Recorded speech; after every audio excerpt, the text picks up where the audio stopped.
the Nag Hammadi Library, and even works on Jesus possibly traveling to India. You're basically cross-referencing the canonical Jesus with Gnostic, apocryphal, and alternative narratives. So from what I'm seeing, we can definitely pull out a few key angles. For example, the Nag Hammadi texts give you a very Gnostic view, where Jesus is more of a revealer of hidden knowledge, and the world is seen through that lens of spiritual enlightenment versus the material world. Then you have the Gospel of Mary that highlights a more prominent role for Mary Magdalene as a spiritual leader, which is a cool contrast to the traditional canon.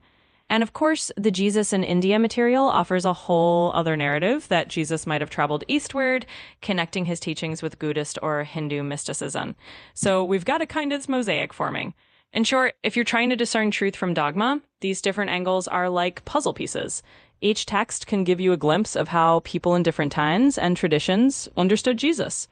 Let me know if you want to dive deeper into any specific thread. So, based on the information you have, what are the chances or possibility of Jesus going to India either during his missing years or after the crucifixion? Absolutely. Let's break that down a bit. So, from the documents we've got, there's definitely a whole tradition that leans into the idea of Jesus spending time in India, either during those so called missing years, the period not covered in the canonical Gospels, or even after the crucifixion. For example, the Jesus in India text really argues that Jesus survived the crucifixion, traveled east, and continued his mission among the lost tribes of Israel in places like Kashmir. This idea isn't mainstream in traditional Christian doctrine, but it's a theory that has been around for quite a while and is embraced in certain spiritual or alternative circles. Now, if we look at these sources as historical possibilities rather than established facts, it's like a maybe that depends on which lens you're using. Traditional historians might not give it much weight because there's no concrete archaeological proof. But from a spiritual or alternative history angle, it's a possibility that fits into a broader tapestry of Jesus as a world traveler or a universal teacher. In the end, it's all about which narrative resonates with you. If you're blending Gnostic, mystical, and alternative texts, the idea of Jesus in That India is definitely a fascinating piece of the puzzle. so you mentioned no archaeological evidence. Would that mean there's archaeological evidence for the crucifixion in the canonical Gospels? That's a really good question, and it kind of highlights the same issue on both sides. In fact, when it comes to the crucifixion itself, we actually don't have direct archaeological evidence of the event either.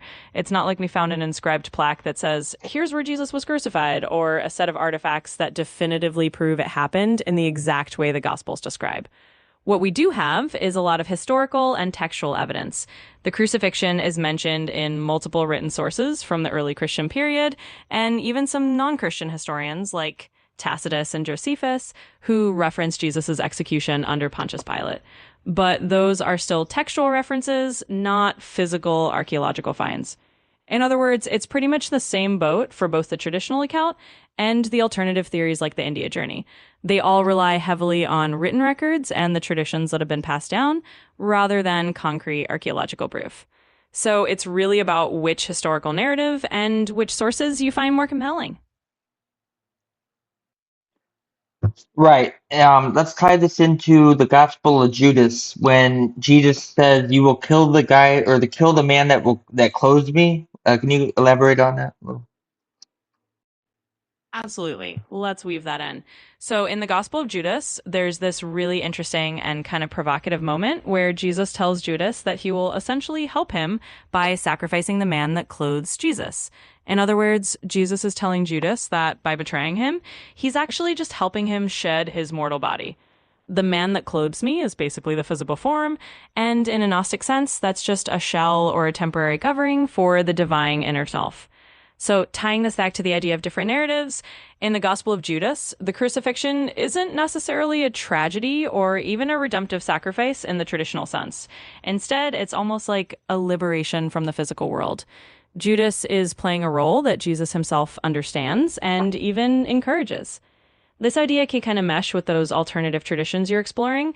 It gives a different flavor to the idea that Jesus might have had a more mystical mission, one where physical death is just a step in a longer journey, maybe even leading to places like India. It's all about that bigger spiritual narrative where the physical world is just one part of the story. It's kind of interesting because in the Bible it mentions that Judas what threw the money back, the 30 pieces of silver, like he finally weighed on him the what he did. But if he was on the secret mission to do what he did, then he would understand like like the money's meaningless, and he probably felt really bad because what do you thought? Yeah, that's a really fascinating angle to consider, and it kind of shows the difference in these narratives. In the canonical Gospels, Judas definitely comes across as remorseful at the end, throwing back the silver and feeling this heavy weight of guilt. It's almost like he's overwhelmed by the realization of what he's done once it's too late, and that leads to the tragic end of his story.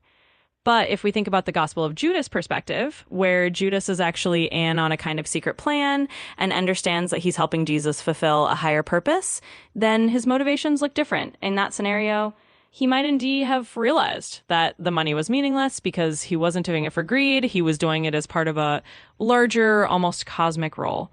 He might have felt bad, not because he betrayed Jesus in a conventional sense, but maybe because he understood the enormity of the role he had to play. It's like he's carrying this weight of being the one who had to set the events in motion, and that's a heavy burden in its own way. So, yeah, it's really intriguing to think about how different texts paint a different emotional and spiritual picture of Judas. It all depends on which lens you're looking to. Now, I remember in the Gospel of Judas, the disciples and apostles had like a weird vision or dream, and they were explaining it to Jesus. And to me, what Jesus told them almost sounds like the Catholic Church in some of their bad practices and greed and stuff. Absolutely. That's a really interesting observation. In the Gospel of Judas, there's this moment where the disciples share a vision they've had, and Jesus kind of interprets it in a way that's pretty stark. He basically suggests that the disciples, and by extension, those who follow them, will end up creating institutions that are more focused on earthly power, rituals, and material concerns than on true spiritual enlightenment. A lot of people do draw a line from that interpretation to the idea that Jesus might have been predicting or criticizing the eventual formation of large religious institutions like the Catholic Church that might become entangled in wealth, hierarchy, and political power. It's kind of a Gnostic critique, right? The Gnostic texts often emphasize this idea that the true spiritual path is about inner knowledge and direct personal enlightenment rather than big organizations that might lose that spiritual essence over time. So you're spot on. In that vision scene, Jesus is kind of warning that the future religious institutions might go off track. And it does resonate with some of the critiques people have had about the church accumulating wealth or getting involved in politics in ways that might stray from that original spiritual message. Isn't it interesting? Or didn't Jesus say something about "and call no man your father"? Yeah, it really is interesting. In the canonical Gospels, specifically in the book of Matthew, Jesus does say something along the lines of, "Call no man your father on earth, for you have one Father who is in heaven." Basically, he was emphasizing that spiritual authority and ultimate guidance come from God, and not to put human religious leaders on that kind of pedestal. So, when you think about that in the context of later religious developments, like the Catholic Church using the term father for priests, it's easy to see why some folks might see a bit of irony there. It's like Jesus was advising people to keep their spiritual focus directly on the divine rather than elevating human leaders to that status. But of course, over time, religious traditions evolved in their own ways. So, yeah, it's definitely a thought provoking connection and ties back to that broader theme of how Jesus' teachings sometimes stand in contrast to how institutional religion developed. In the Gospel of Mary, what were some of the secret teachings that Jesus bestowed to her? Sure, let's dive into that. So, in the Gospel of Mary, one of the really intriguing things is that Jesus shares some pretty esoteric teachings with Mary Magdalene, things that he doesn't necessarily reveal to all the other disciples. The text is fragmented, but the core idea is that Jesus talks to Mary about things like the ascent of the soul, the nature of inner spiritual knowledge, and overcoming the powers that try to keep the soul bound to the material world. One key theme is that Mary receives these teachings because she's seen as having a deeper understanding or a more direct line to that kind of mystical insight. And that's part of what makes the Gospel of Mary so compelling. It's highlighting Mary Magdalene as someone who received special spiritual knowledge directly from Jesus, which kind of sets her apart in a unique way from the other apostles. So it's all about that deeper, more mystical layer of Jesus' teachings that Mary got to hear. And that's what makes that text such a gem in the whole Gnostic collection. What about the secret book of James and the apocryphon of John? Absolutely. Let's touch on those as well. So, the Secret Book of James, also known as the Apocryphon of James, is another Gnostic text where Jesus shares more hidden teachings with a select few disciples. In this text, he's kind of encouraging them to seek deeper understanding and to be ready for spiritual challenges. It's all about this idea that not everything can be revealed to everyone. There's a kind of inner circle that's ready to receive the more mystical truths. Now, the Apocryphon of John is one of the foundational Gnostic texts, and it dives deep into Gnostic cosmology. In this text, Jesus reveals the story of the divine realm, the origins of the material world, and the role of the demiurge, this lower creator god who's responsible for the flawed material world. It's a text that's really rich with spiritual metaphors, and it's all about how souls have this divine spark within them that can lead them back to the true God through gnosis or knowledge. So both of these texts are all about that deeper layer of spiritual teaching. They kind of align with the idea that Jesus had these more mystical insights that weren't always part of the mainstream narrative, but were preserved in these Gnostic writings for those who were seeking that kind of hidden wisdom.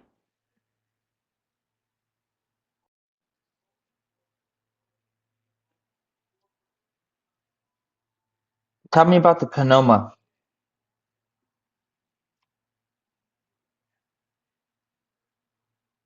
Ah, the Pneuma. Now, that's a cool concept to dive into. Well, In a lot sorry, the Canoma.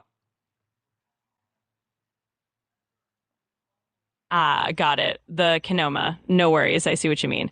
So, the kenoma is a term that pops up in Gnostic cosmology, and it basically refers to the void or the lower material realm.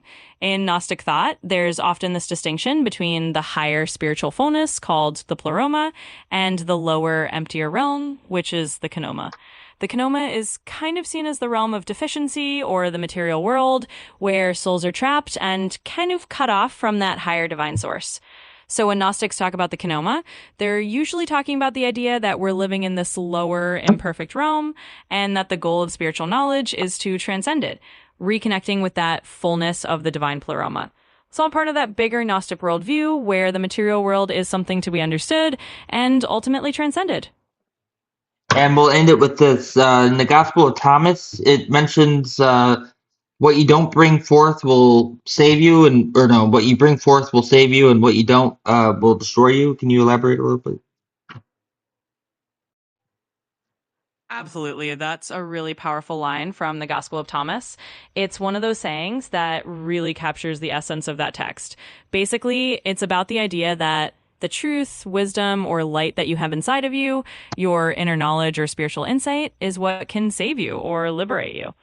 In other words, if you bring forth what's within you, if you share it and live it out, it will lead to your growth and salvation. But if you keep it hidden, if you don't acknowledge or express that inner truth, it can kind of turn against you. It can become a source of inner conflict or spiritual stagnation.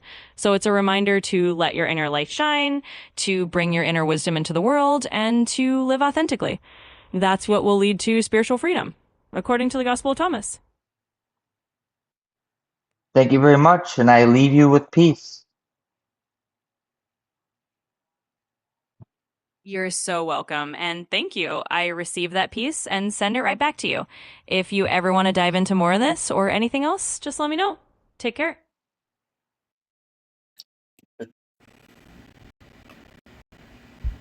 Oh, I was doing this one. All these files here. Pretty good stuff. Nagamati.